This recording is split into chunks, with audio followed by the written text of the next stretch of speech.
We don't go out and bring them because we're not a religion. There's a reality that's called Judaism. That's the reality around us. Whether we acknowledge it, we don't acknowledge it, whether we know what that reality is. You know, you can use a microwave. You might not know how a microwave works, but you can still use it. It's a reality. There's a piece of reality. It's called a microwave. It's a piece of reality that's called saying Shema. It's a piece of reality that's called putting on tefillin every day. That's just reality. A person can close their eyes and pretend there's no such thing as a microwave. It doesn't change the reality. Judaism is reality. There's no such thing as a Jew that's not religious. There's no such thing. It's not a religion anyway. It's just a reality. So what is the sum total of that reality? What's the inwardness of that reality? Okay, so it sounds like a heavy conversation about that. Okay, but I'll answer with a story. Okay, so it's a story. I have to ask forgiveness. I have to apologize because some of you probably heard this story before. But one of the rules of being a rabbi is that you can repeat stories. So I try even not to go with that rule, but tonight I'll rely on it. So the story goes like this. One of the, I mentioned before that one of the greatest mystics of all time was Rav Shem Bar Yochai. But another great mystic was someone of, relatively speaking, more recent, and that's Rabbi Yisrael Baal Shem Tov, founder of the Hasidic movement in Ukraine in the early 1700s. So he was a great mystic. So the story goes like this. There's tons of stories of just miracle work and just crazy stuff that would go around with him. And his students were used to stuff like that. But here's the story. To me, this story sums up, again, like I said, the sum total of Jewish mysticism, which is the sum total of Judaism, which is the sum total of just how to look at reality properly. So it's like this, in those days, the way it was, if there was a wedding, so you didn't have to go through like having an official list of people you're inviting or not inviting.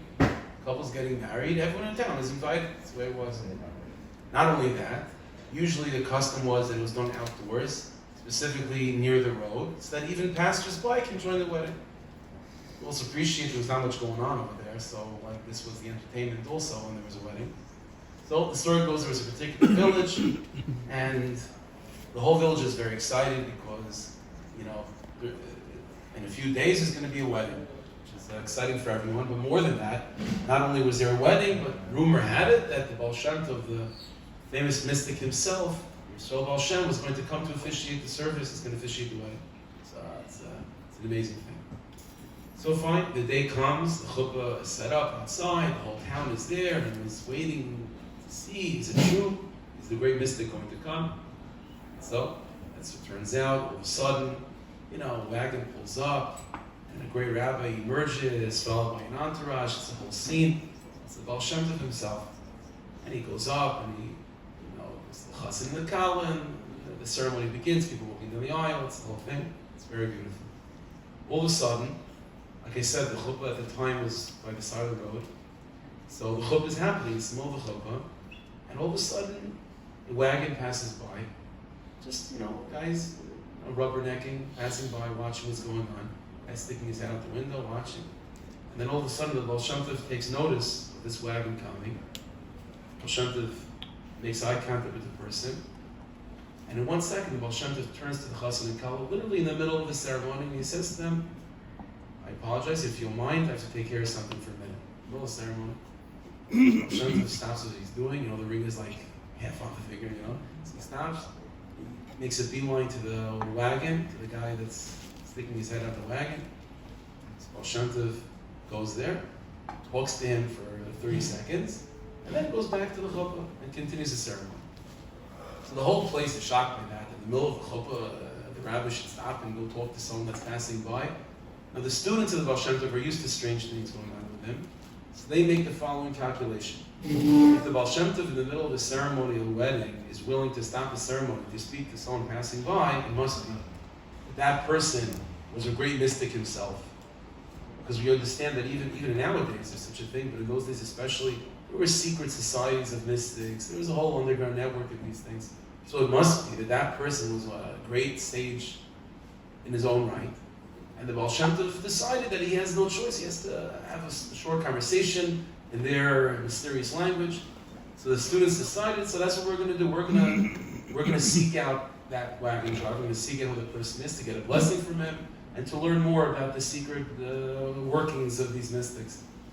So fine. So after the wedding is over, they begin circling. They begin, going from block to block to block to block and so on, trying to figure out where to find that wagon.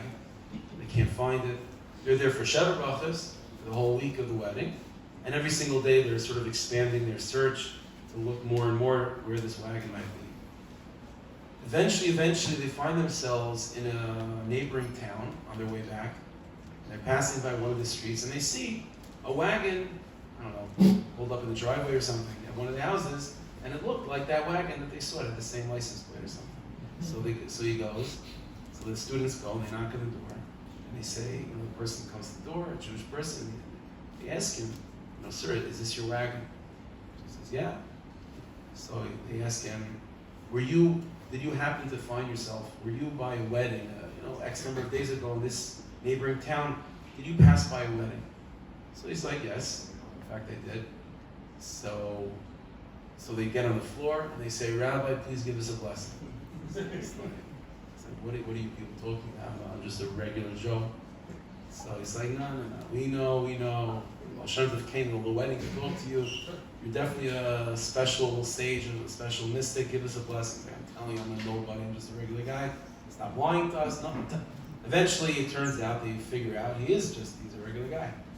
So then the question is, so what's going on over there? Why was the Baal Shem Tov talking to you in the middle of the ceremony? So the person says, I'd rather not talk about it. So anyone knows the way of the Hasidim know that they're not going to take that as an answer. So we spent days looking for you. We're not leaving here until we get an explanation of what was going on. So he says, it's okay. If you must know this is the backstory. He said, I'm a regular guy. You see that this is where I live. And he points across the street to his neighbor's house. He says that I have a neighbor who lives across the street, and we're neighborly, we're friendly, let's get along. And this is what happened a couple weeks ago. So a couple weeks ago, my neighbor, the way it works with his to make a living, he travels for business. Usually the way it is that he goes away like a few months, makes his living, then comes back and lives off of that the rest of the year. That's the way his living works. Okay. So a couple weeks ago, I'm sitting on my porch. My neighbor's been away for a few months, but I'm sitting on my porch and I notice, that he came home after a few months away making a living. So I'm happy to see that he's back. It's very nice. It's good for him. It's good for the family. Everything fine. But I noticed that when he's coming in, he's carrying with him all the money that he made. It's like the dollar sign like in the cartoons. And he had that bag. And I noticed that instead of bringing it in the house, he just left it on his front porch. And he went in, it's whatever it is, to bring in his other bags. And I was thinking to myself, that's so irresponsible. It's so irresponsible. You just spent months away from home, away from your family, trying to raise that money. And now you're just going to leave it there like that? What if someone wasn't so honest and moral and took the money? No one's there to protect it. And then all that work would have been for nothing, and then what would you do the rest of the year? So I decided to myself, this is what he's telling the students. He says, I decided to myself, I'm going to teach him a lesson. I'm not going to steal it. I'm going to scare him. So I'm going to go across the street. I'm going to take the money, freak him out for a few minutes, and I'll return it, and I'll say, listen, you got to be more careful with your stuff. That was my plan. So he says, I go across the street, I take the money, bring it back in, and I look at 5 minutes, I'm going to go return. 2 minutes later, he hears screaming. So he goes, this is what happened. His neighbor came out a little bit earlier than he expected, and he sees that the money's gone. He starts yelling, the money's gone, someone stole it, there's a gun. And not only that, a second later, his wife starts saying, Yankel, what's wrong? And so she comes out, and he says to her, someone stole my money. She's like, the money? You just went for 3 months? Someone stole it? And then meanwhile, the neighbors are coming here, the commotion. So the neighbors start coming out. The neighbors say, what's going on? You're like, welcome back home. Someone stole my money? And I'm watching this, he says, and I'm not going out there now, and I was the one that took it. Neighbors are coming, the whole block is now out there. Now they're creating search parties and search committees to look for that guy. It blew way out of proportion very quickly. So he says to himself, I said to myself, you know what, I'm gonna wait till this die's over, wait till tomorrow morning, I'll return it, it'll be fine. I'm not facing that scene right now. Fine, it comes the next morning, I'm on my way to shul. I get to shul a little bit early, and I see that this whole, before davening started, everyone's like in the corner talking.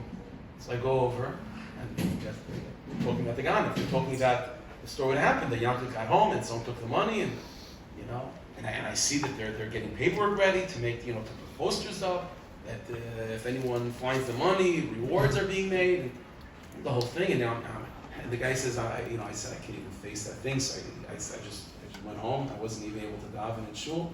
On my way home, I'm meeting other people walking past me, and I'm overhearing that they're gossiping. I think it was that guy. So it was this guy. This other person. Shprinza, my neighbor, told me that Moshe was on the same block at the time. Like all of a sudden, he's driving a new car. Like it got way out of hand. Mamish way out of hand. And he begins to think to himself. And he says to himself, he told the students, like, I became paranoid. Because I'm realizing that everyone is like talking about this. Again, like I said, in those days there wasn't much going on, so this was like the talk of the town. And so now they're accusing everyone, and I'm thinking to myself, well, I was actually the one that took it. So it's only a matter of time until they start accusing me. And so every time I walk into the block and I'm seeing someone, I'm thinking to myself, do they think it's me? Do they realize it's me? Every time I'm passing by someone and someone like says good morning but not as smiley as I expected, I'm thinking to myself, does he know? Does he realize it? I can't eat, I can't sleep, I can't go to work, I can't tell my wife what happened. She's noticing that there's something wrong with me. My kids notice there's something. I'm a basket case because of all this. And this is going on days and days and days, a whole week. To the point of where he says to the students, it got to the point of where I decided, you know what, maybe I just have to move. I might just have to pick up everything and move. How will I explain it to my family? How I don't know where we're just moving somewhere? I don't know. But it's got to that point that I can't function anymore. So as this time is going on, he's becoming more paranoid and more nervous, and just the weight of the world is more on his shoulders and so on. So he says, you know what, before I make any rash decisions, let me just get in my wagon, I'm just going to go on a trip, I'm just going to drive. Nowhere in particular, just to clear my head. So that's what he does. Again, I get in my car, I get in my wagon, whatever, so I'm just going left, right, and I find myself in a neighboring town I never really by, and I was passing by, and I see that there's a wedding, so just passing by, rubbernecking, watching what's going on. And all of a sudden, I don't know who this rabbi was, but as I'm passing by, the rabbi was officiating the wedding, turns around, and looks at me. He says, and once he had his eyes on me, he said, I never had this before, but I was just locked. I was just locked. I couldn't move. Like his eyes were just holding me. I can't explain why. There's something about his eyes. They just locked me in place. And then all of a sudden, the rabbi starts running towards me. I don't know what to do. And then he comes over to me, doesn't ask my name, doesn't ask anything. He says something to me, and then he goes back. So the students asked him, so what did he say? So all he said were 4 words. 4 words. He looked at me and he said, it's not too late. It's not too late. And he said, and the person said that once this rabbi, whoever he was, once he said those words to me, it was like Mount Everest was taken off my shoulders. It was like the whole world was under this fog. And all of a sudden, with those 4 words, the fog cleared. And I realized that whatever it is, whatever the consequences are going to be, the truth is the truth. And the truth is, I have this guy's mom. What's going to be, how could I not? That's all, that fog and that mist, the obstacles, all the manias, all the things that were standing between me and the absolute truth were just simply removed. And I realized that this world that I'm living in and the experiences I'm having right now are not as insurmountable as I thought they were. They weren't as instrumental as I thought they were. It's not impossible. What's stopping me from returning the money? Figments of my own imagination. Just fake Mount Everest that I've placed before myself. And when he said those words, it's not too late, all that dissipated, and all I saw was the truth, which is that person deserves his money back. So that's it. So I just turned my wagon around, went back home, went to my closet, peeked in the closet, took the bag, went across the street, knocked on my neighbor's door, expecting that after I admit this, he's going to punch me in the face and pull the cops. And the neighbor comes to the door, answers the door, I begin to cry. I said, I'm the biggest idiot in the world. I was so stupid for doing this. I don't know what got over me. I was thinking I was going to teach you a lesson.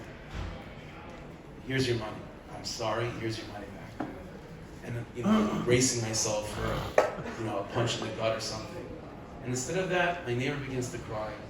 He hugs me, he kisses me, he says, thank you so much for returning it. You have no idea what this means to me, the fact that I have my money back now, the pressure that I was under. Thank you so much. And all of a sudden, everything that stood, that was just, all the gorillas that were on my back, they were just smoke and mirrors. It was just smoke and mirrors. To me, that's the sum total of Judaism. That's the sum total of Jewish mysticism. All there is the Jew and truth. The Jew and truth. That's all. And everything that's in between the Jew and another Jew, it's between the Jew and truth, it's just fog. Just mist. Fake Mount Everest, figments of our own imagination. And the great mystics, the great rabbis, the great tzaddikim of all time, the sum total of all their teachings to give us the strength to guide us through this world, the sum total of all their teachings, these 4 words. It's not too late. It's not too late, it's finished. Just know the truth and go to the truth. And everything in between is just, doesn't exist. It simply doesn't exist. Can I tell you one more story? Is that okay? Actually, I gotta, sorry, butt in here. I'm the director of the bus company. Your bus